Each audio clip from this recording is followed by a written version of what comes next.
भगवान कब मिलते हैं? हमें इन कथाओं के द्वारा मिलता है। हम लोग जो हैं नाई की दुकान के ऊपर बैठते हैं और आंख बंद करके बैठ जाते हैं और वो हाथ में छुरा लिए हुए होता है, लेकिन उसके बावजूद भी उसके सामने आंख बंद करके बैठ जाते हैं। कैंची हाथ में है, छुरा हाथ में है, लेकिन उसके बावजूद उसके सामने बैठे हैं। इतना भरोसा, क्योंकि हम लोगों को भरोसा है ये काटेगा नहीं। इतना भरोसा जो है हम लोगों को परमात्मा के ऊपर तो होना ही चाहिए। जो ऐसा भरोसा कर लेता है उसे परमात्मा मिलते हैं। इन व्रजवासियों को देखो कि 84 कोस के व्रजवासी जो हैं गोवर्धन जी के नीचे आ गए थे।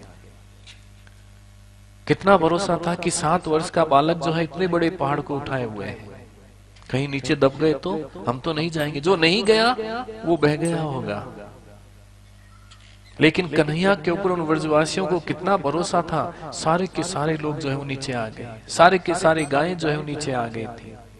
गोवर्धन का मतलब क्या है? गो यानी इंद्रियां, जिसके अंदर ज्ञान, भक्ति और वैराग्य को बढ़ाने की शक्ति हो, उसका नाम क्या है? गोवर्धन जी महाराज है। आप गोवर्धन जी के अंदर जाओगे, दर्शन करोगे, उनकी परिक्रमा लगाओगे, तो आपके अंदर ज्ञान, वैराग्य और भक्ति जो है वो स्वतः ही जागृत हो जाएगी। इसी का नाम जो है गोवर्धन है। और गोवर्धन को किसने धारण किया है? प्रभु ने धारण किया है, परमात्मा ने धारण किया है। और ये हमारा शरीर क्या है? ये गोवर्धन है। और इसको परमात्मा उठाते हैं, भगवान उठाते हैं, भगवान धारण करते हैं, तो ही हमारा जीवन जो है वो सफल हो सकता है। सफलताएं जो है हम लोगों को मिल सकती हैं। जब ये बात इंद्र को पता चली, कल आप जो है जल्दी जल्दी में निकल गए थे, कथा पूरी सुनी नहीं थी, कोई बात नहीं। अब देखो छोटे रूप के अंदर पहले सुन लो, कथा को जोड़ लो, आपको पता कथा समझ में आ जाएगी। इंद्र को जब ये पता चला कि ये कृष्ण जो है कोई साधारण बालक नहीं है, ये तो परमात्मा है, भगवान है, क्षमा मांगने के लिए आए, और उन्होंने आकर के 10 श्लोकों के अंदर स्तुति की थी। ब्रह्मा जी ने कितने श्लोक में की है? 40 श्लोक के अंदर। और इंद्र ने कितने श्लोक के अंदर स्तुति की है? 10 श्लोक के अंदर। ब्रह्मा जी के सामने भगवान नहीं बोले। क्यों नहीं बोले? और 10 श्लोक के अंदर भगवान बोल गए हैं इंद्र से। वो इसलिए नहीं बोले कि ब्रह्मा ने जो है भगवान को अपने भक्तों से दूर किया था, और इंद्र ने जो है भक्तों को पास में लाए थे, इकट्ठे किए थे। इंद्र ने आकर के प्रार्थना की कि महाराज आप मुझे क्षमा कर देना, आप कौन हैं? तो भगवान ने उनको बताया कि हे भद्र, हे शक्र, तुम्हारा कल्याण। देखो इंद्र ने कितना काम, कोई अच्छा काम तो किया नहीं था, लेकिन उसके बावजूद भी परमात्मा भगवान कृष्ण जो है इंद्र को क्या कहते हैं कि तुम्हारा कल्याण हो। वो इसलिए कहा है क्योंकि भक्तों को पास में लेकर के आए, और कहा कि देखो इंद्र, तुम दोबारा कभी भी अहंकार नहीं करना, अभिमान नहीं करना। हे इंद्र, मैं जिसके ऊपर कृपा करता हूं उनकी प्रतिष्ठा को, उनके धन को जो है वो हर लेता हूं, मैं छीन लेता हूं। हे इंद्र जाओ, तुम्हारा कल्याण हो। और उसी समय साक्षात सुरभि गाय जो है वो प्रकट हो गई, और अपने दूध से भगवान का उन्होंने अभिषेक, दूध से जो है अपने दूध से उन्होंने अभिषेक किया था। और उसी दूध को जो है, इसमें से जौ, दूध, जल, पंचामृत बचे, उनको एक कुंड में रखा गया था। इसी को हम आज भी सुरभि कुंड के नाम से जानते हैं। अब आगे सुखदेव जी महाराज कह रहे हैं कि हे राजन, एक बात को ध्यान से सुन लो। योग मार्ग और ज्ञान मार्ग 2 मार्ग हैं, और जिस साधन से साध्य मिल जाता है, तो साध्य मिल जाने के बाद में हम साधन को छोड़ देते हैं। ये योग मार्ग और ज्ञान मार्ग के अंदर होता है। लेकिन भक्ति मार्ग के अंदर क्या होता है कि जिस साधन के द्वारा हमें परमात्मा मिले हैं, जो साध्य मिला है, हम उसको छोड़ते नहीं है। ये भक्ति मार्ग है। नंद बाबा को ये कन्हैया मिले कैसे? एकादशी के प्रभाव के कारण से। इस कारण से नंद बाबा ने भगवान मिलने के बाद में भी उन्होंने एकादशी का व्रत छोड़ा नहीं था, एकादशी का व्रत करते थे। लेकिन संयोग से नंद बाबा को एकादशी वाले दिन जो है वो नींद आ गई थी रात्रि के समय। नियम तो यह है कि एकादशी का व्रत हो तो उस दिन जो है हमें सोना नहीं चाहिए। उस दिन जो है अपने 5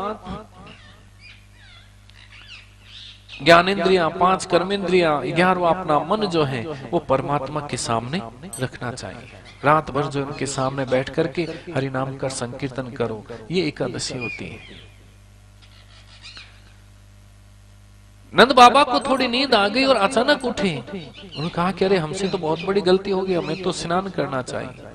जो नींद ले लेवे तो उसके बाद में स्नान करना पड़ता है, लेकिन नंद बाबा से थोड़ी गलती हो गई थी। नंद बाबा की आंख खुली थी रात को 11:30 बजे के आसपास, और सीधे उठे और उठ करके यमुना के अंदर जाकर के स्नान करने लग गए थे। लेकिन वो समय जो था वो असुर काल था।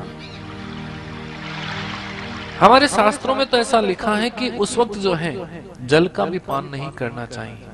11:30 रात्रि के 11:30 बजे के बाद में हमें जल भी नहीं पीना चाहिए, क्योंकि वो असुर काल होता है। उठने का, सोने का, भोजन करने का एक वक्त होता है, समय होता है। पहले प्रहर सब कोई जागे, पहले प्रहर सब कोई जागे, दूसरे प्रहर भोगी, तीसरे प्रहर तस्कर जागे, और चौथे प्रहर जोगी। ये इनके जागने का एक समय होता है, उठने का एक समय होता है। तो नंद बाबा जो है वो रात्रि के 11:30 के आसपास जो है वो उठे, और उठ करके जो है जैसे ही उठे थे तो उस समय वो जो है बिल्कुल, क्या बात है।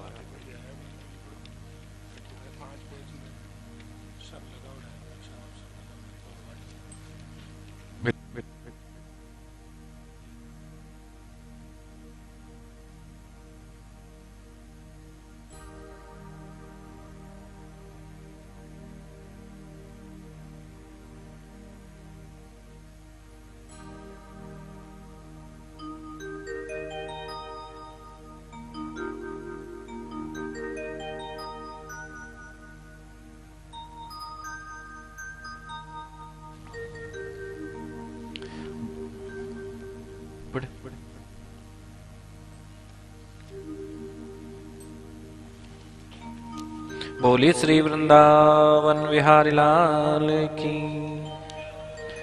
जो अभी बात चल रही है उसी बात के ऊपर R.K. चौधरी जी हैं।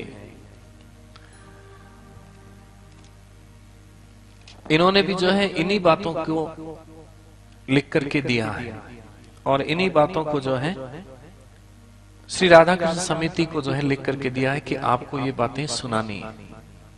तो राधा कृष्ण समिति जो है इनका हार्दिक अभिनंदन, स्वागत करती है कि इन्होंने भागवत सुनी, कथा सुनी। कहीं ना तो इन्होंने सुना होगा, जरूरी नहीं कि यहाँ कथा सुनी हो। कथा सुनने के बाद में थाक मिट जाए वही कथा होती है, और इन्होंने जो सुना, जो अपने जीवन के अंदर उतारा, और वही उन्होंने कलम के द्वारा लिख दिया है। और हमारी समिति जो है इन सबका जो है स्वागत करते हैं जो लिखते हैं।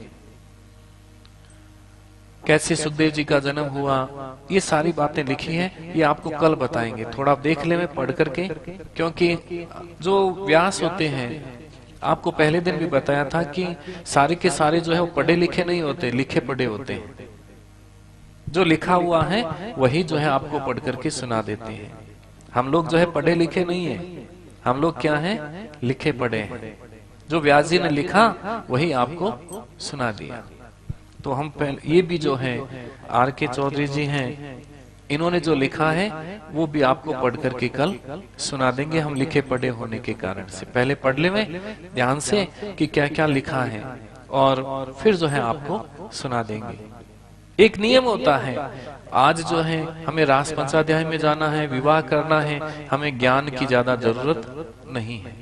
हमें जरूरत किसकी है, कन्हैया की है। कल ज्ञान की बात आएगी, तो कल निश्चित रूप से आपको ये ज्ञान की बातें भी बताएंगे, क्योंकि अभी ज्ञान की बातों की जरूरत नहीं, हमें केवल आनंद लेना है। कन्हैया को हमें रास के अंदर प्रवेश होना है। एक एक का अभिमान भगवान तोड़ रहे हैं। उठने का एक क्रम होता है। नंद बाबा से गलती हो गई, रात्रि के 11:30 बजे यमुना में स्नान करने लग गए थे। तो वरुण के जो दूत थे उन्होंने उनको बंदी बना लिया था, अपने पास में वरुण भगवान के पास में ले गए। जब नंद बाबा दिखाई नहीं दिए तो उस समय सभी ब्रजवासियों ने कन्हैया से कहा कि अरे कान्हा, तुम्हारे बाबा कहाँ चले गए? तो कन्हैया ढूंढते ढूंढते जो है वो वरुण लोक पहुंच जाते हैं। जैसे ही वरुण लोक के अंदर पहुंचे, उन्होंने उनका स्वागत किया। भगवान कृष्ण का वरुण भगवान ने स्वागत किया, उनकी आरती उतारी। तो उस समय नंद बाबा ने भी सोचा कि मेरे बेटे का प्रभाव कितना बड़ा है कि वरुण भगवान भी जो है उनकी आरती को उतारा करते हैं। पुनः जो है वापिस नंद बाबा को लेकर के आते हैं।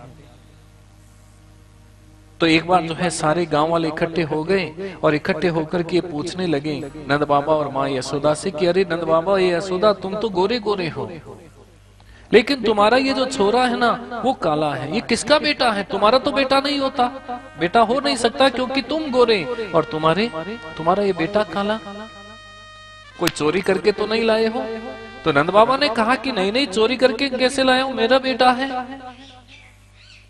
मैं वचन सत्य कहता हूं, मैं कसम खा करके कहता हूं कि मेरा बेटा है, कन्हैया मेरा ही बेटा है। बहुत सताने लगे तो एक छोरे